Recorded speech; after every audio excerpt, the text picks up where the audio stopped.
안녕하세요. 경기지방중소벤처기업청의 박수현 주무관입니다. 저희가 앞에 특히 한 것처럼 양이 많다 보니까 중점적으로 올해 바뀌는 내용 위주로 설명을 드리도록 하겠습니다. 일단 2023년 중소벤처기업부 R&D 사업은 총 1조 8,247억 원이 있습니다. 기업 주도형, 협력형, 정책, 목적형으로 구분이 되면서 지원이 됩니다. 자격 요건은 중소기업 기본법에 의한 중소기업에 해당이 되고요. 지원 조건은 정부 부담금이 65%에서 최대 80%까지 지원이 되고, 올해 좀 바뀐 내용이 부채 비율이 기존의 1000% 이상이거나 자본 잠식인 경우에 참여 제한이 있었는데, 과제 5억 원 미만 과제인 경우에는 그 제한 조건이 풀리는 과제들이 있습니다. 공고문을 좀 확인해 주시면 될 것 같습니다. 지금 올해 R&D 사업 구조입니다. 밑에서부터 보면 인프라 구축 초기 도약 성숙 단계로 구분이 되고, 아까 앞에서 말한 것처럼 기업 주도형, 협력형, 전략 분야별로 지원이 됩니다. 하나 주의하셔야 될 게, 지금 단계별로 초기 도약 성숙 단계로 진행이 되는데, 이게 만약에 성숙 단계를 먼저 하셨다 하면 밑에 도약 초기 단계 과제는 수행할 수 없습니다. 주의해서 신청하실 때 요거 감안해서 신청을 하시면 됩니다. 지원 성과는 넘어가도록 하겠습니다.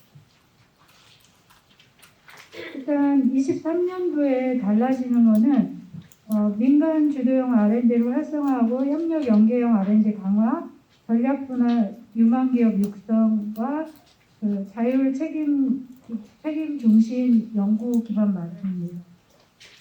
민간 주도형 R&D에 R&D 투자 연계형 중에 팁스 과제 같은 경우에 민간 운영사가 선 투자를 한 경우에 미래 선도 분야 중점 지원 특화형 팁스가 신설이 됐습니다. 그 다음에 민간 주도형 우수과제 발굴 지원은 지금 창업성장 기술 개발 과제 중에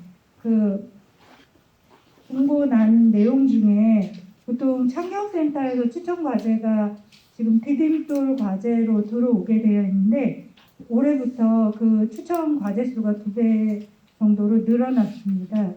특히 상경경제혁신센터의 홈페이지에 보셔서 전략 분야 확인하시고 지원을 하시면 됩니다. 그 다음에 다음으로 넘어가겠습니다.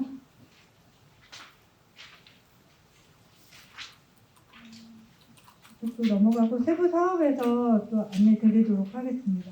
2023년 주요 사업입니다. 기업 주도형으로 창업성장 기술개발 사업, 기술혁신 개발 사업이 있고, 협력형으로 상용화, 산학형 콜라보 R&D, 정책 목적형으로는 공정품질, 그 다음에 지금 소상공인 스마트 기술 육성 R&D, 혁신 제품 고도화 기술 개발 지원 사업 등이 있습니다. 기술혁신 개발 사업 중에 수출 지향형, 시장 확대형, 시장 대응형, 강소기업회, 소부장 전략, 소부장 일반에 있습니다. 보통 저희 중기청 과제는 자유공모가 있고 지정형 과제가 있습니다. 지정형 과제는 정부에서 과제 제목, 과제 종류 지정해서 공고를 하게 되어 있습니다. 그거는 우리 업체가 신청하고자 하는 분야가 해당에 있는지 확인하시고 신청을 하시면 됩니다. 창업성장 기술 개발 과제입니다. 창업 후 7년 이내이면서 매출액 20억 원 미만 중소기업만 참여를 할 수 있습니다. 디딤돌 전략형 팁스 과제로 분류가 되고, 디딤돌 과제는 지금까지 중소벤처기업부의 과제를 한 번도 수행하지 않은 기업만 참여가 가능합니다. 아까 과제 도약 성장 초기 밑에 보면 R&D 기반 조성 사업 중에 사업계획서 작성 요령이나 이런 단순한 과제 참여 같은 경우는 R&D 참여 실적으로 잡히지 않습니다. 그 부분 확인하셔서 지원을 하시면 됩니다. 그 다음에 상용화 기술 개발 사업입니다. 구매조건부 신제품 개발 사업, 네트워크형 기술 개발 사업에 해당이 됩니다. 구매 연계형은 수요처에 구매 동의서가 반드시 필요하고, 공동 투자형은 투자처에 투자 동의서를 제출하셔야지 신청이 가능한 과제입니다. 산학원 콜라보 R&D입니다. 요거는 주관기관은 저희 중소기업이지만 자체적으로 과제 수행이 어려운 경우에 학교, 대학교나 연구기관하고 과제를 진행하시는 거라고 보시면 됩니다. 테크브릿지 상용화 기술 개발 사업입니다. 요거는 테크브릿지 기술 거래 플랫폼에서 소재 부품 장비 분야의 기술 이전을 받고 싶은 기업이 기술 이전 후속 상용화 기술 개발 지원 사업이라고 보시면 됩니다. 공정 품질 기술 개발 사업입니다. 요거는 지금 현장형하고 혁신형 R&D가 있는데, 현장형은 보통 불량률 감소나 원가 절감에 해당되고 최대 5천만 원까지 지원이 되는 거고, 혁신형은 가동화, 지능화, 효율화 등 좀 업그레이드된 공정 혁신 개발 사업이라고 보시면 됩니다.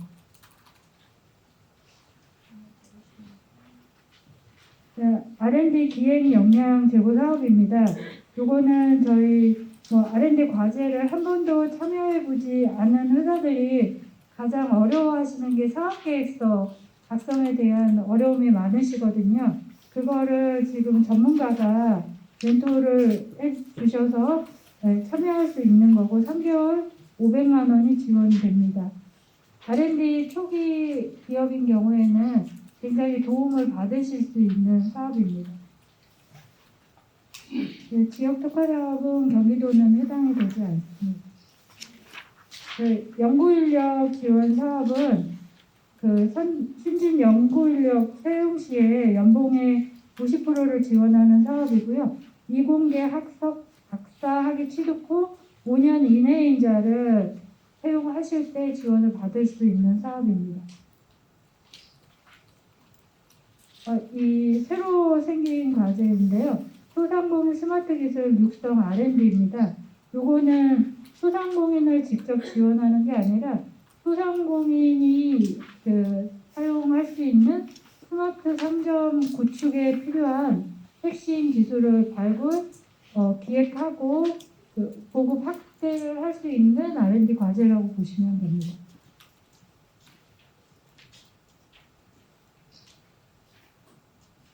요거는 테크노파크하고 좀 비슷한 사업이긴 한데요. 요거는 연구장비 기관이나 학교나 공공기관이 보유하고 있는 연구 장비를 활용하는 바우처로 지급되는 사업이라고 보시면 됩니다. 일단 저희 중소벤처기업부의 가장 대표되는 사업 위주로 설명을 드렸고요. 올해부터 좀 바뀐 게 있습니다. 과제 신청이 그동안 저희 중소벤처기업부 과제 신청을 할 때는 SM테크라고 중소기업 기술개발 종합관리 시스템을 통해서 신청이 가능했는데, 올해부터는 범부처 통합 연구 지원 시스템이라고 iris.go.kr을 통해서 신청이 가능한 경기지방 중소벤처기업청 홈페이지를 보시면 올해 R&D 제도 혁신 방안이라고 공지사항에 올려져 있거든요. 그거하고 하나 더 올라가 있는 게 연구개발 계획서 작성 요령 안내가 올라가 있습니다. 그거 참고해서 시스템 등록 방법이나 작성 방법을 참고하시면 되고, 그다음에 올해부터 또 바뀐 게 하나가 있는데, 사업계획서를 그동안에는 페이지 수 제한이 없었는데요. 올해부터는 20페이지 이내로 제한을 한다고 합니다. 그러니까 사업계획서 작성하실 때 무조건 길게 쓰는 게 중요한 게 아니라 요점을 정확하게 작성하는 걸로 방향을 잡으시는 게 좋을 것 같습니다. 일부 저희가 지금 정량적 지표를 좀 강조를 하는데요. 일부 과제 중에 정량적 지표가 잡기 어려우신 경우에는 정성적 지표로 좀 반영을 해서 평가를 한다고 합니다. 참고하시면 좋을 것 같습니다. 그리고 일부 인건비하고 재료비는 그동안에 뭐 좀 제한이 많았던 부분을 완화를 해서 뭐 일부 증빙만으로도 사용할 수 있게 변경이 되었고, 그 다음에 R&D, 지금까지 R&D 해보시면서 그 연구 노트에 대해서 평가를 좀 소홀하게 한 부분이 있는데, 올해부터는 연구 노트를 연구자별로 작성하는 것을 원칙으로 한다고 합니다. 이거는 좀 참고해서 기억하시면 될 것 같습니다. 이상입니다. 그 상담은 밖에 볼 수 있으니까 활용하시면 될 것 같습니다. 감사합니다.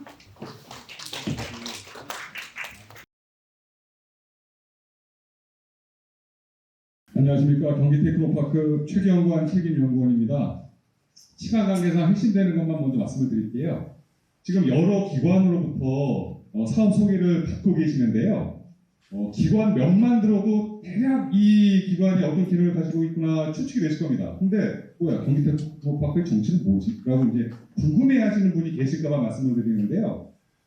앞서 발표한 경기도 경제과학진흥원, 또 제 바로 뒤에 발표한 경기도 경제과학진흥원이 기업의 R&D와 기업의 비즈니스 활성화를 지원하는 기관이라면, 저희 테크노파크는 기업의 R&D와 기업의 비즈니스 활성화 그 사이에 존재하고 있는 기업의 기술 고도화를 지원하는 기관이다라고 이해를 하시면 될 것 같습니다. 테크노파크는요, 각 광역 시도별로 하나씩 설치가 되어 있습니다. 총 17개가 설치가 되어 있고요. 주요 재원은 중기부 예산과 해당 광역 지자체 예산으로 구성되어 있습니다. 다 넘어갈게요. 분김에 앞서서 조금 여기 오셨기 때문에 좀 중요한 사항 하나 말씀드릴게요. 지금 어마무시한 두꺼운 책자 한 3권인가? 3-4권 있을 겁니다. 이거 유심히 살펴보시면 유사한 사업들 꽤 있어요. 그렇죠? 그리고 뚫어지게 쳐다보면 사업 내용조차 똑같은 사업이 있습니다.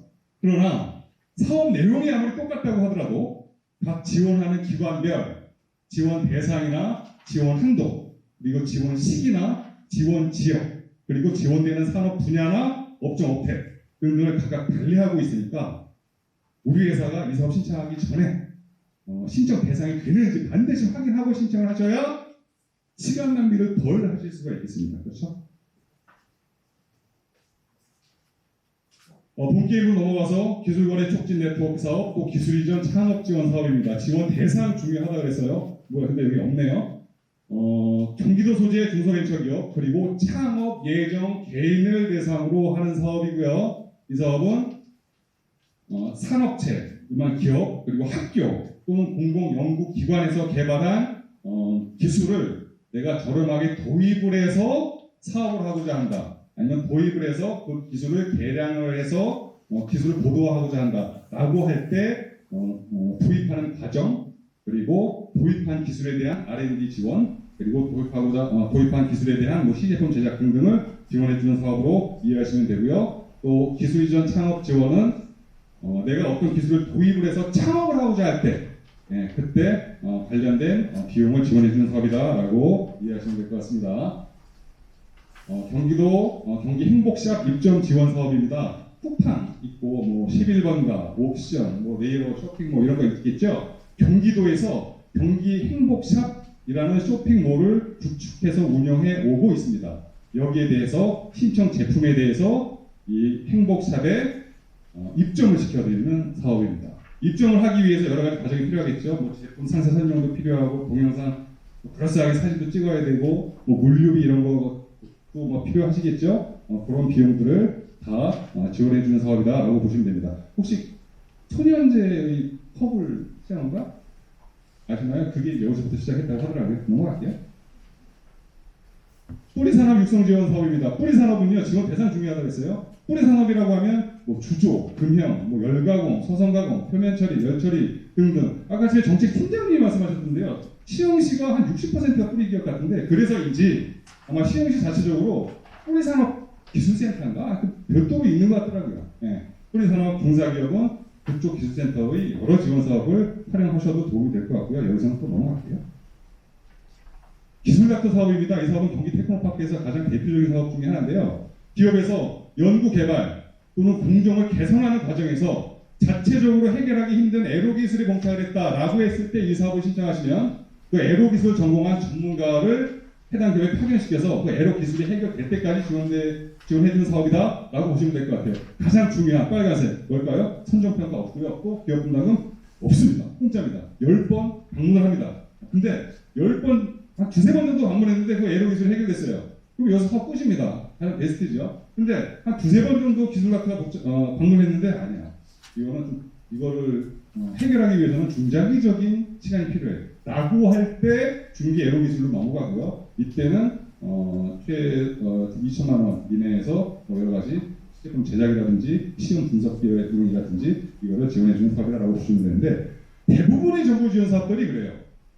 신청서 작성해 주세요. 사업계획서 작성해 주세요. 뭐 인증서 주셔야 되고요. 뭐 3년간 재무제표 주셔야 되고요. 뭐 현장 실사도 있네요. 뭐 발표 평가도 있습니다. 이런 식의 사업인데 이 사업은 가장 장점이 신청서 달러 한 장, 애로 기술이 뭐다? 그리고 반드시 제조업이라는 단어가 들어가 있는 사업자 등록이 필요합니다. 지원 대상 중요하다고 했잖아요. 그것만 밀어 넣어주시면 전혀 아무런 선정심사도 없이 바로 한 1주 또는 2주 이내에 해당 닥터가 기업에 방문한다는 것. 이게 큰 장점입니다. 그러나 여기서도 그 반면에 좀 주의하셔야 될 사항. 우리 회사가 몇억 또는 몇십억 장비를 구입했어요. 그 장비로부터 만들어진 제품을 판매를 한다고 했을 때 뭐야? 장비가 고장났네? 뭐야? 자체적으로 해결하기 힘들잖아. 그래 그럼 기술자한테 신청해야지. 라고 하면은 X입니다. 그때는 장비 구입처에 전화해서 AS 받으시면 그렇죠. 넘어갈게요.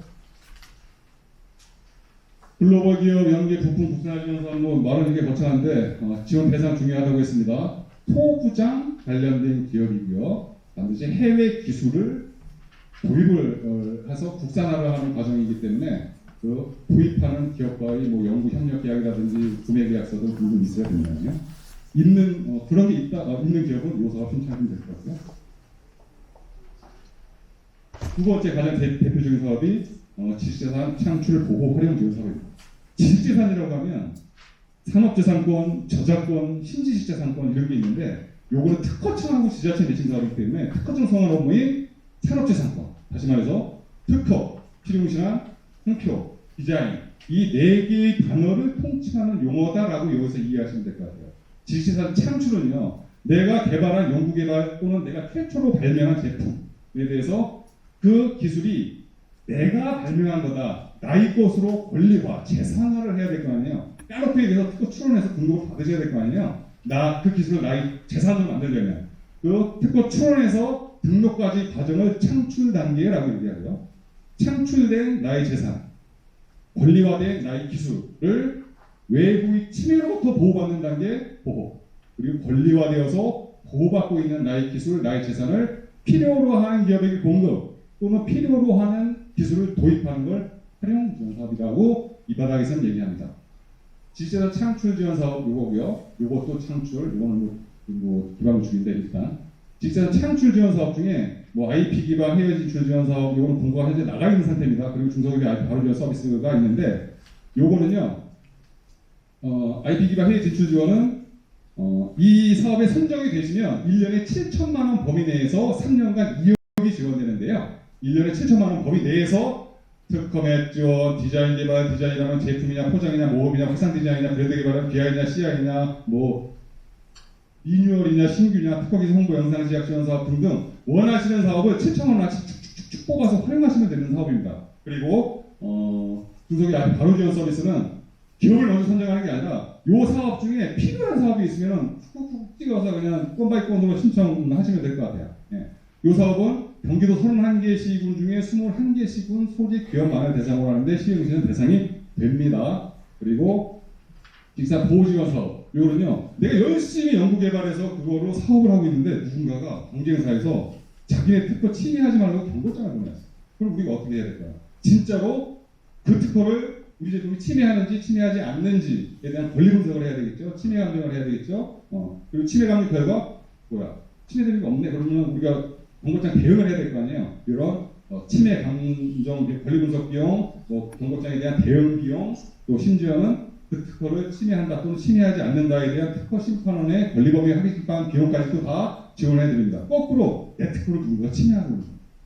근데 그러면 그 특허, 그 제품이 나의 특허를 침해하는지 하지 않는지에 대한 침해 감정 등등 또 다 관련된 비용을 지원해 주는 사업이 요 사업이 되겠습니다. 그리고 심판 소송 비용 지원 사업은 이 기술 유출, 기술 탈취에 대한 피해를 입은 기업들, 뭐 기존 연구소 직원이 경쟁사에 취업을 해서 우리 기술을 빼돌렸다든가 아니면 그 회사를 그만두고 그 기술로 창업을 했다든가 등등 해서 기술 탈취 피해를 입은 기업을 대상으로 민형사 소송 비용까지도 지원해 주는 사업이다라고 보시면 될 것 같고요.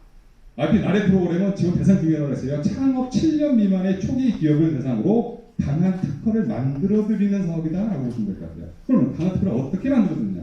내가 추론하고자 하는 기술에 대해서 유사한 기술이 있는지 전 세계 선행기술 조사를 해드리고 선행기술 조사 결과 유사한 기술이 있다면 유사한 부분이 있다면 그 유사한 부분을 도려낸 만큼 핵비 설계, 개량 발명을 해드리고요. 그 개량 발명 결과를 바탕으로 특허 추론해드리고 중간 사건 대응해드리고 등록 비용까지도 지원해주는 사업이 IP 나래 프로그램이다라고 보시면 될 것 같고요. 이 중소기업 IP 바로 지원 서비스는 2월 초에 공고를 할 예정이고 IP 나래 프로그램은 2월 3일날 공고를 할 예정입니다. 요거는 창업 예정 개인을 대상으로 하는 사업이고요. 요거는 교육 지원 사업이니까 넘어갈게요. 이거 했나요? 에너지 혁신 기술 지원 사업입니다. 에너지 관련 중소 중견 기업이고요. 이거는 2억 짜리 2년 차까지 지원되는 사업입니다. 에너지 그럼 뭐 어떤 게 도대체 우리 기술이 에너지와 관련된 기술이야? 라고 궁금하시면 일단 요 책자의 담당자나 공고문을 확인하시면 될 것 같습니다. 저도 잘 모르겠습니다. 스마트 공장 보급 확산 지원 사업입니다. 이거 중기부 예산으로 저희가 위탁받아 수행하는 건데요. 최초 스마트 공장을 구축하고자 한다라고 할 때 0.5, 5천만 원이 지원되는데요. 이거는 1대1 매칭입니다. 기업 분담은 5천만 원이 있어야 돼요. 1대1 매칭이기 때문에. 그리고 기존에 구축된 스마트 공장을 고도화하고자 한다라고 했을 때 2억입니다. 지원금만 2억이에요. 그러니까 기업 분담 2억이 더 필요하죠. 그럼 4억의 규모로 고도화를 할 수 있는 거고요. 드론 사업, 산업 육성 이건 뭐 말만 들어도 알겠네요. 드론과 관련된 기술 개발이나 부품 개발을 지원해 주는 사업이고요. 경기도의 스마트 공장. 아까 전에 스마트형 어쩔 수 없이 있었죠. 그거랑 좀 비교되는 거는 요거는 기업 분담금이 30%입니다. 아까 치면 50%였는데 대신에 요거는 조금 규모가 적은 기업에서 스마트 공장을 구축하고자 할 때 이 사업을 신청하시는 게 오히려 나아요. 규모가 적은 기업은 가점이 부여가 됩니다. 넘어갈게요. 지역 특화 제조 데이터 활용 사업. 이건 미래차 관련된 분야입니다. 조금 어디서부터 어디까지 미래차야? 그것도 해당 공고를 보시면 될 거예요. 이건 넘어갈게요. 시간 관계에서 제가 그냥 막 넘어갑니다. 뒤에 한 7, 8개가 더 있는 것 같아요. 빨리 넘어갈게요. 청년 창업 인큐베이팅 사업. 이거는 창업 예정 개인에 대해서 창업 공간을 무료로 지원해 드립니다. 책상, PC, 복사기, 프린터기 다 무료로 공용 시설에서 무료로 활용 가능하시니까 필요하시다면 이 사업 신청하시면 될 것 같습니다. 시간 관계상 여기서 끝내고요. 궁금하신 거 있으면 저 뒤에 부스 운영하니까요. 그쪽으로 오셔서 상담 받으시면 고맙겠습니다. 감사합니다.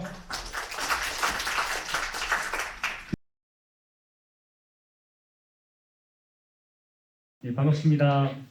인사 좀 드리겠습니다. 경기지방 중소벤처기업청에서 소상공인 과장으로 근무한 차자호라고 합니다. 반갑습니다.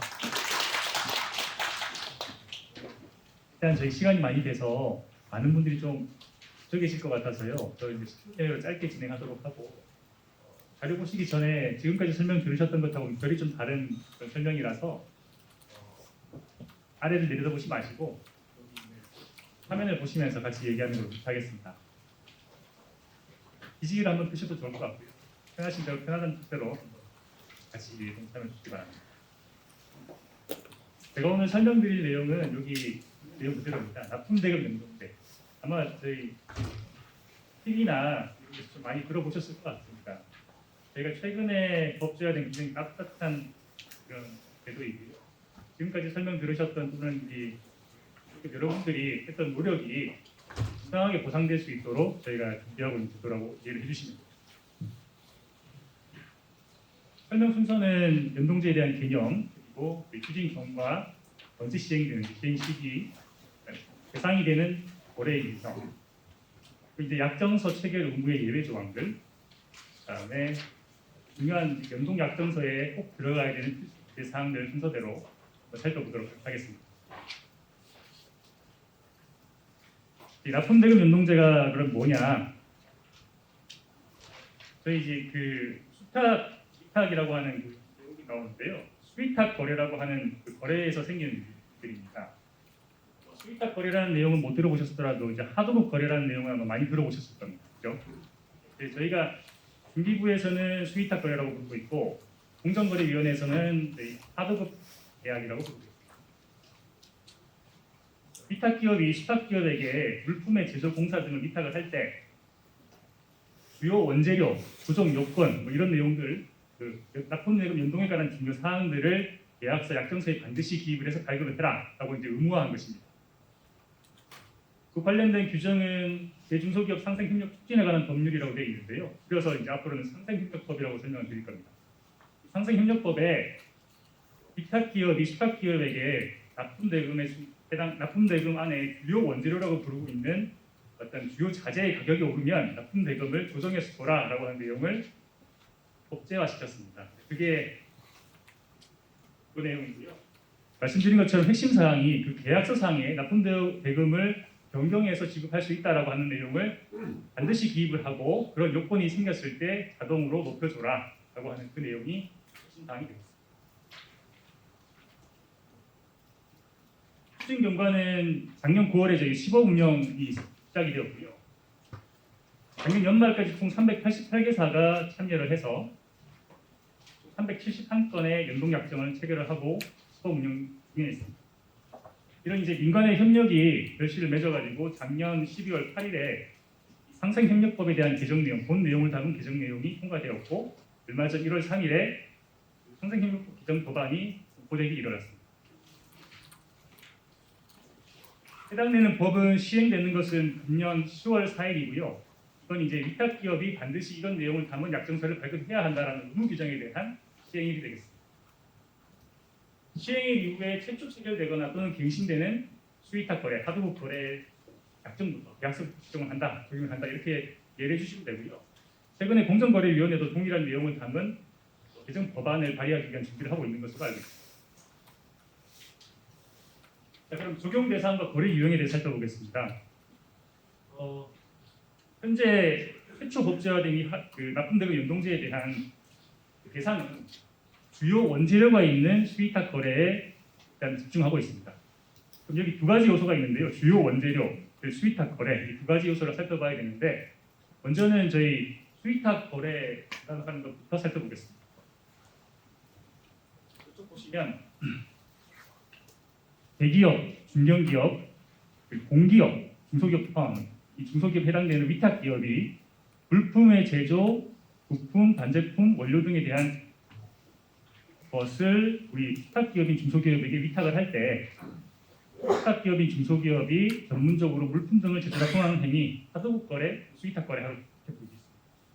이런 어떤 수위탁 거래 관계에서 중요한 점은 여기 보시듯이 단순 구매나 단순 위탁 판매가 해당되지 않는다는 것이고 물품 등의 특정한 규격과 성능 등을 상세 사양으로 정해서 위탁하는 행위를 위탁이라고 부르고 있습니다.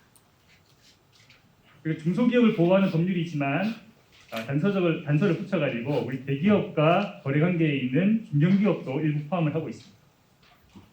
여기 이제 수위탁 거래고요. 그럼 주요 원재료는 뭐냐? 주요 원재료란 납품대금에서 10% 이상을 차지하는 원재료를 얘기하고 있습니다. 10% 이상의 납품대금을 차지하는 원재료. 이 주요 원재료를 일단 정해놓고 여기에 변동이 생겼을 때 최종 납품대금을 연동해서 증가시키거나 줄일 수 있다는 얘기인데요.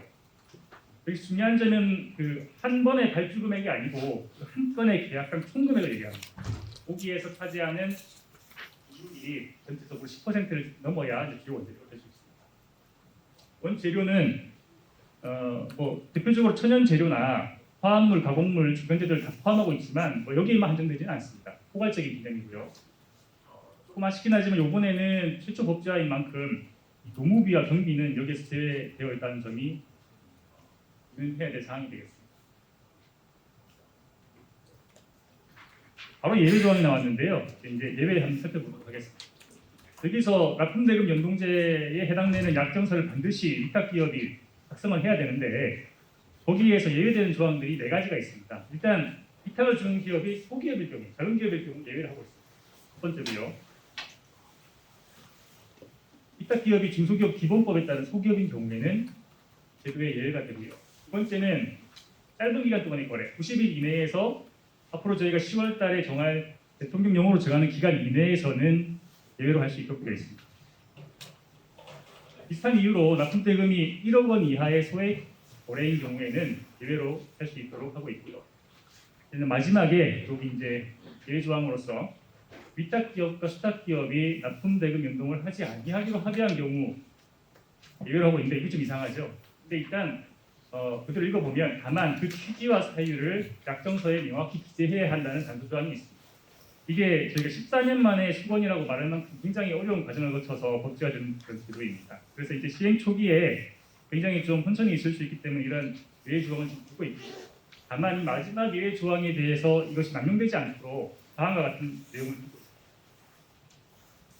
위탁 기업이 연동제를 시행하지 않기로 합의를 해야 거래를 유지하겠다라고 이건 협박이죠. 이런 상황에서 어떻게 대처해야 되느냐. 이 경우에는 이걸 이제 탈법 행위로 규정을 하고 탈법 행위를 한 위탁 기업에 대해서는 5천만 원 이하의 과태료와 개선 요구 시정조치 등을 부과할 수 있도록 해놓고 피해 수탁 기업이 저희 지방청에 설치되어 있는 지방중기청에 설치되어 있는 불공정 거래 신고 센터를 통해서 기관에게 등을 조정할 수 있도록 하고 있습니다.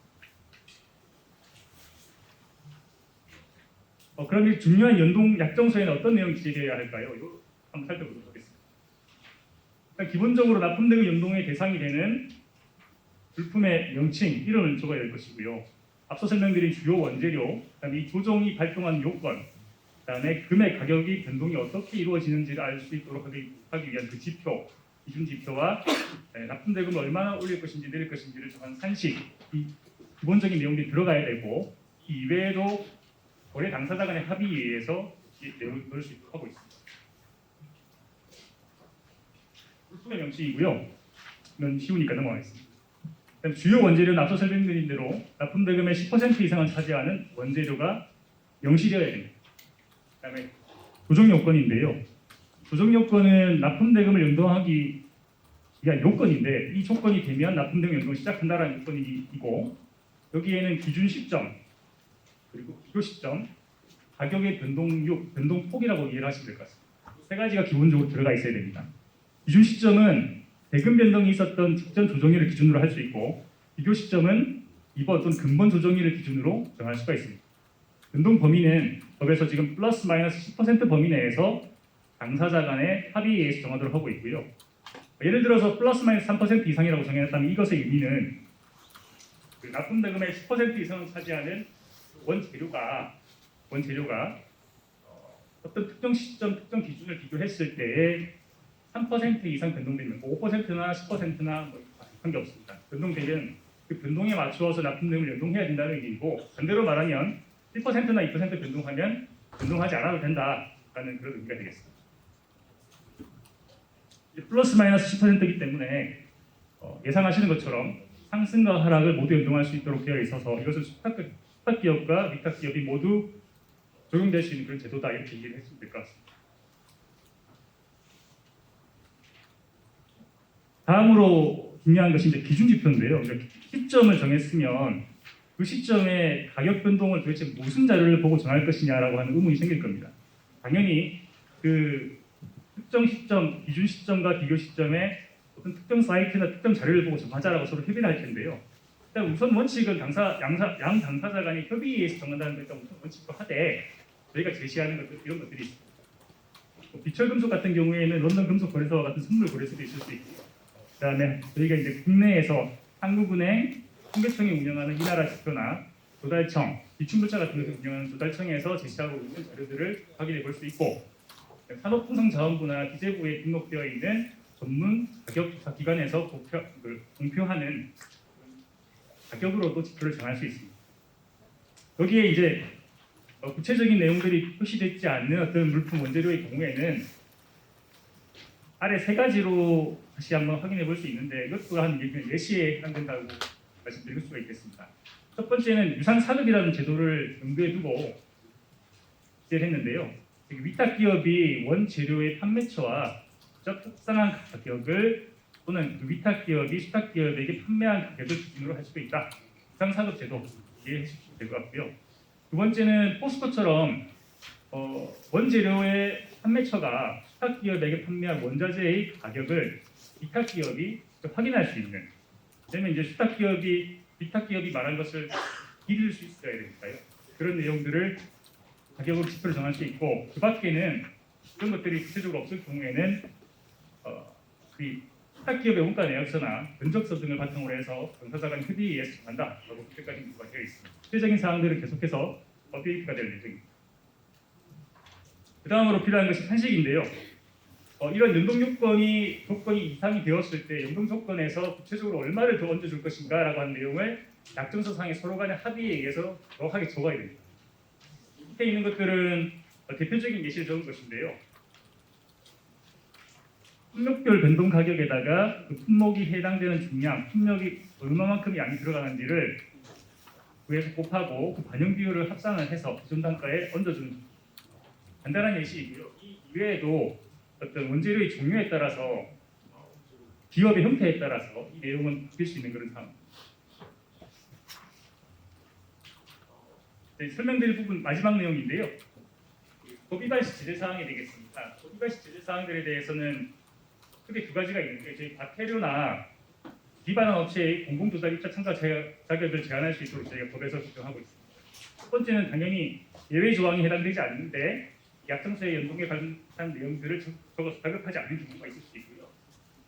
그다음에 성실한 협의의 의무 위반이라고 해서 협의 자체를 하지 않은 경우나 그다음에 회의 개최나 의견 교환 등 실질적인 협의가 진행되지 않는 경우, 그런데 권한이 있는 자가 책임자가 협의에 참여하지 않는 경우들이 여기에 들어갈 수 있습니다. 마지막은 다음 내용은 할법행위 규정 위반에 대한 내용인데요. 아까 말씀드렸던 수탁기업의 의사에 관해서 연동을 하지 않도록 협의를 강요하는 경우가 여기에 해당될 수 있고 계약 기간이나 금액을 쪼개는 경우도 여기에 해당될 수 있습니다. 다음은 이제 연동을 이행하지 않기 위해서 임의로 이 계약 자체를 취소하거나 변경하는 경우인데 여기도 역시 제재가 들어가고요. 연동 약정서에서 약속한 금액을 지급하지 않는 경우도 여기 해당됩니다. 이후의 내용은 자료를 배치하도록 하겠습니다. 제가 이제 주의 확률을 위해서 설명을 좀 예쁘게 드리려고 했는데 시간이 쫓기다 보니까 설명이 그렇게 좀 부탁드리겠습니다. 일단 늦은 시간까지 이렇게 자리에 참석해 주셔서 감사드리고요. 구체적으로 필요한 사항들이나 내용들을 나눠드린 저희 납품대금 연동대 팜플릿이 있습니다. 이게 보시면 저희 지방청 연락처가 있으니까 또 연락 주시면 감사합니다.